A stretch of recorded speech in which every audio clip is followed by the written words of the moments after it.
So first let's talk a little bit about what constitutes desire, what constitutes attention. Now essentially there's no problem with desire. You'll go back to Think and Grow Rich and things like that, and they were always on about having a burning desire, etc., right? And that's okay, but things have changed a little bit, and we've actually found now that it's really, really critical where the desire comes from. So what I'm basically talking about is the desire coming from a base of fear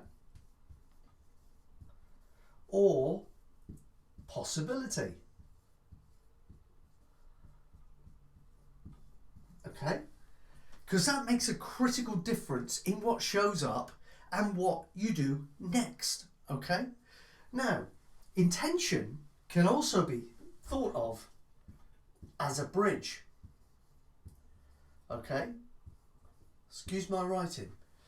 A bridge from what to what, Rob? I hear you say. Okay, it bridges between desire and action.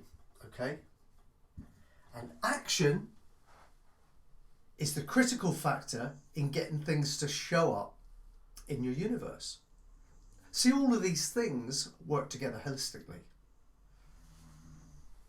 And just to make the point, the word attraction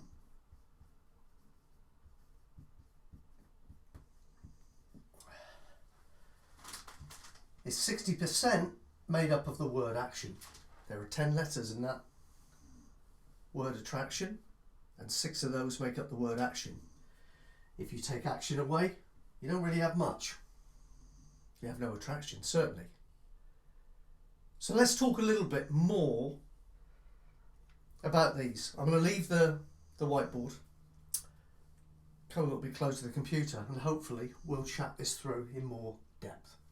Back in a moment.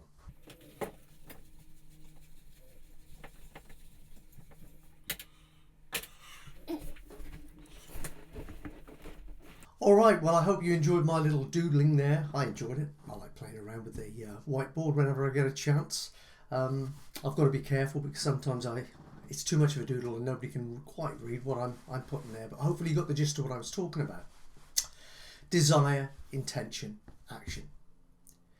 Now, the critical thing to remember is that intention is the bridge, right? It's the bridge between what you want, what you desire, and what shows up, or what actions you take, which in turn creates what shows up. And where your desire comes from will determine often the intention.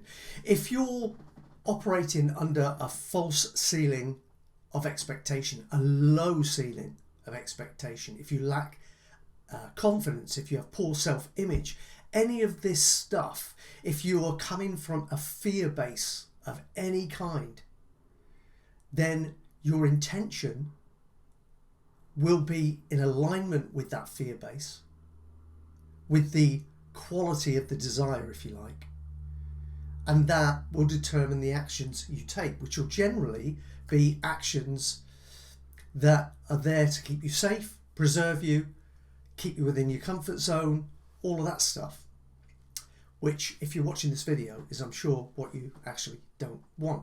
So let me give you a simple illustration of that fear concept in practice. Okay, let's just say that I want to put my arm up in the air, right? I have a desire to raise my arm. Okay, well, I can desire it for as long as I want, but unless I have an intention, then nothing's going to happen. But if I develop an intention to do it, then my arm will shoot up. Okay, I will take the action. So the intention is the bridge between the desire and taking the action. Okay, but what if I have a fear that when I raise my arm, I'm going to get to here and it's going to hurt? Well, that might stop me taking action, right? I might procrastinate for a little while before I took a chance on that pain that I'm fearing. Or I might try and find another way to get my hand up here in a different way so that I don't experience the pain that I assume I'm going to experience. And in most cases, remember, fear, the acronym is false evidence appearing real. So for most of us, 99.9999999% of the time, our fears don't even show up. They're just here. They're just here, okay? And that's something to do with an upper ceiling, okay? That we, sometimes when we hit a place where we don't feel we're capable or we're worthy, we will look for things to sabotage ourselves, or we will look for things that will trigger fear in us to stop ourselves. All of these silly little things, all of these tricks that your brain will play on you. Why? Just to keep you safe, just to keep you within your comfort zone. But that's the thing. If you want to raise your arm, you need to do it in complete confidence that you can achieve that. Desire, intention, action. But if you start to think, I might have pain, it's going to change the course of action that you take. And although that's a simple explanation, that's exactly how it works in your physical reality, in your day-to-day life. So I'm guessing at this point you're saying, that's all great, Rob, but how do I change the quality of my desires if I'm actually operating under a low ceiling of expectation, if I've got low self-image, if I can say it right, self-image, all of that stuff? Well, the answer is that you need to stop overthinking it, number one. Your desires normally are attached very heavily to your beliefs, what you believe about yourself, what you believe about what you can achieve, what you believe about the world around you.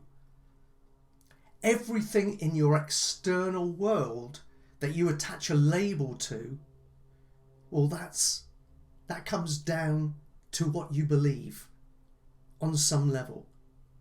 But here's the thing. In order to change your beliefs, which in turn will change the desires that you come up with and the things that you believe you're capable of shooting for, you need to go deeper, way deeper than that.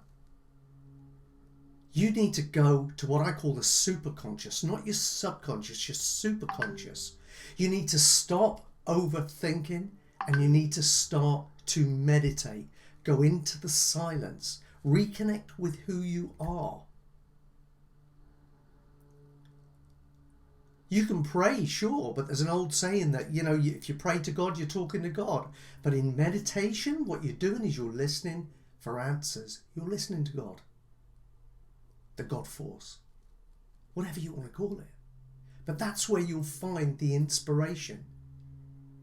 And over time, that reconnection with yourself, that awareness, that consciousness that you will develop of who you really are and the tremendous power that resides within you, and the fact that you are a creator of circumstance, not a creature of circumstance. If that's you currently, that's a choice you're making.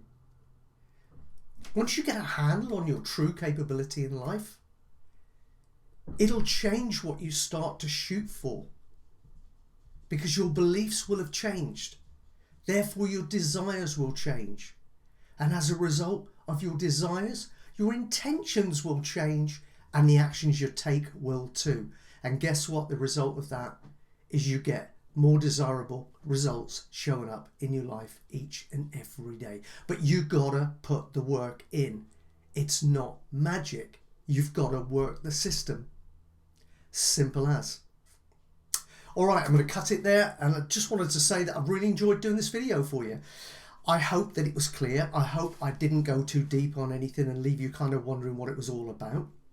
But hey, if you did feel that way, or you loved what you heard, then what I would say is like the video straight away. I'd really appreciate that. It lets me know that people appreciate the time and the effort I'm putting into these videos. Subscribe to the channel, why not? And click the bell icon so you get notified every time I make a new video. And another thing you could do for yourself, which I think would be really, really valuable for you before you turn off your computer or get up and leave the office or the room that you're in, is go across to my website, which is robertcbrown.online. That's robertcbrown.online. Get on my email list, join my community of like-minded folks over there. We are all committed to personal growth and spiritual alignment, and of course, to making a positive difference in this wonderful world of ours. If that's you, and I'm pretty sure it is, I'd love to welcome you over there too. With that all said, have a great rest of your day. Catch you soon. Cheers. Bye.